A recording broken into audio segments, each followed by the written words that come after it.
ఏంటి అంటే చట్టాలు ఉంటాయి, కమిషన్లు రాజ్యాంగ నిబద్ధత కలిగినటువంటి కమిషన్లు ఆర్డర్లు ఇస్తాయి. బీసీల ఓట్లు రావాలా, కానీ బీసీలకు మాత్రం ఇవాళ రిజర్వేషన్లు మాత్రం పూర్తి స్థాయిలో అమలు కావట్లేదు. అది కూడా కంచే చేను వేసినట్లుగా లా స్కూల్స్లో అమలు కావట్లేదు. సిగ్గు సిగ్గు సిగ్గు సిగ్గు సిగ్గు ఇది.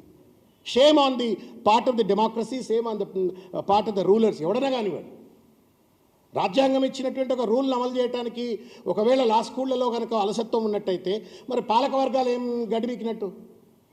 ఓట్లు కావాలా, బీసీలై ఓట్లు కావాలా, జై కొట్టాలా, జెండాలు పట్టుకోవాలా, అన్ని చేయాలి. కానీ ఆఖరికి చదువుకునే దగ్గర రాజకీయంలో అంటే రిజర్వేషన్ లేవు. చూస్తూ ఉన్నాం 42% రిజర్వేషన్ పేరు మీద రేవంత్ రెడ్డి ఏం డ్రామాలు ఆడుతూ ఉన్నాడు.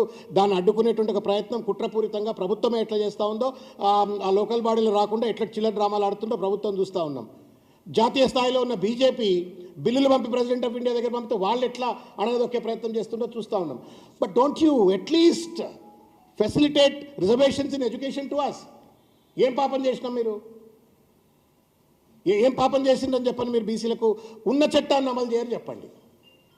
పెద్ద పెద్దోళ్ళండి, జడ్జిలు ఉన్నారు. అందులో గవర్నింగ్ కౌన్సిల్ మీరు వెబ్సైట్లో కొట్టండి, నాల్సర్ వెబ్సైట్లో కొట్టి గవర్నింగ్ కౌన్సిల్, ఎగ్జిక్యూటివ్ కౌన్సిల్ అని చెప్పని పేర్లు చూస్తే కళ్ళుదిరి పడిపోతారు. అంత మహామహులు, పెద్ద పెద్దోళ్ళు, సిపాయిలు, who are suppose to be the custodians of the constitution, వాళ్ళందరూ ఉంటారు. రిజర్వేషన్లు ఇవాళ నాల్సర్లో అమలు కావట్లేదని చెప్పిన విషయాన్ని పురస్కరించుకొని మేమంతా కలిసి ఈరోజు ఈ లెటర్ ధర్మేంద్ర ప్రధాన్ గారికి రాస్తూ ఉన్నాము. మళ్ళీ అవసరమైతే ఢిల్లీకి వెళ్తాం, ఎన్సీబీసీ దగ్గరికి వెళ్తాం, తర్వాత సంబంధిత సుప్రీంకోర్టు బార్ కౌన్సిల్ అధ్యక్షులు, తర్వాత హైకోర్టు బార్ కౌన్సిల్ అధ్యక్షులు, వీళ్ళంతా కూడా they are integral part of the executive council, అందరి దగ్గర కూడా వెళ్తాం.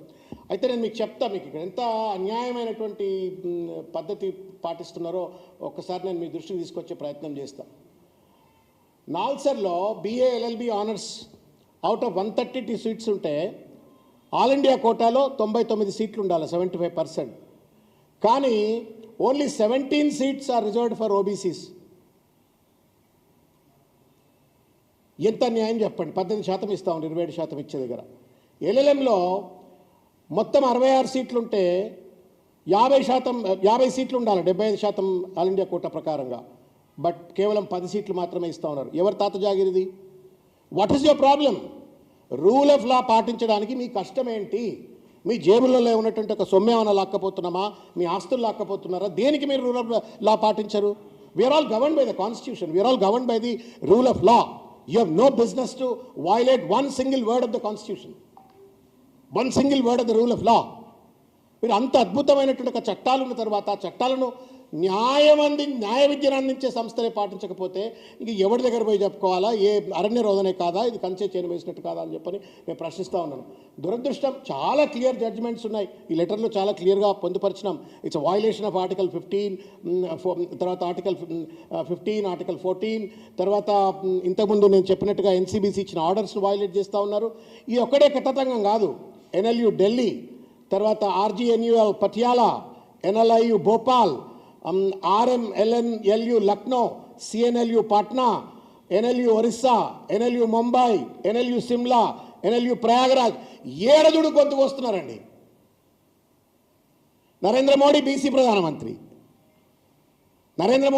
ప్రధానమంత్రి, బీజేపీ తెలంగాణలో నాల్సర్ వాళ్ళ పక్కనే కనబడుతుంది.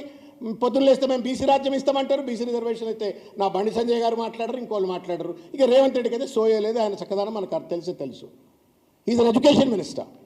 అంటే ఈ రకంగా పూర్తి స్థాయిలో బీసీలను అణగదొక్కుతున్న దానికి ఒక లిట్మస్ టెస్ట్, ఒక టిప్ ఆఫ్ ద ఐస్బర్గ్ లెక్క ఇది కనబడతా ఉంది. కాబట్టి మేము చేతులెత్తి నమస్కారం చేసి వాళ్ళ కేంద్ర ప్రభుత్వంలో ఉన్న మంత్రి గారిని కావచ్చు, ఇక్కడ నాల్సర్లో ఉన్నటువంటి ఒక వైస్ ఛాన్సలర్ గారిని, గవర్నింగ్ కౌన్సిల్ను, వాళ్ళందరికీ కూడా మేము కాపీలు పెట్టాం.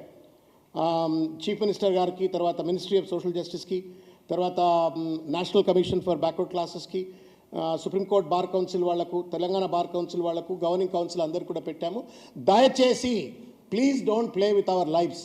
మీరు అన్నం పెడతలేరు, ఉద్యోగాలు ఇస్తలేరు, రాజ్యాంగంలో పెద్దగా రావాల్సినటువంటి ఒక రాజకీయపరమైన పదవులు ఇస్తలేరు, చదువుకోనియకుండా కూడా అడ్డుకున్నట్టయితే మాత్రం ఇది సామాజిక నేరం, అన్యాయం, దగా. ఈ వంచనకు వ్యతిరేకంగా తప్పనిసరిగా బీఆర్ఎస్ పార్టీ కొట్లాడుతుంది.